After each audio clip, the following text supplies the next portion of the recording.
Assalamualaikum dan hai. Ini adalah 1 dinar. Ia berbentuk bulat.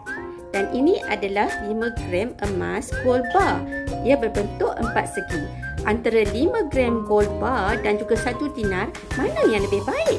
Jika dilihat dari nilai, iaitu dari sudut ketulinan emas, keduanya adalah berketulinan sama, iaitu 999. Bezanya dari gram emas itu sahaja.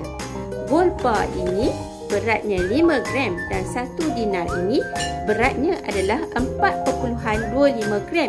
Beza berat 0.75 gram. Jadi, dari sudut harga, 5 gram ini jika dibeli, ianya lebih mahal sedikit daripada 1 dinar ini.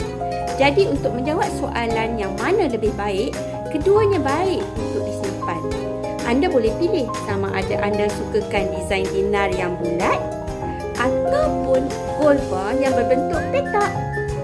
5 gram ini berharga sekitar RM2,300 dan 1 dinar ini berharga sekitar RM1,851 setakat hari ini. Jadi pilihan di tangan anda.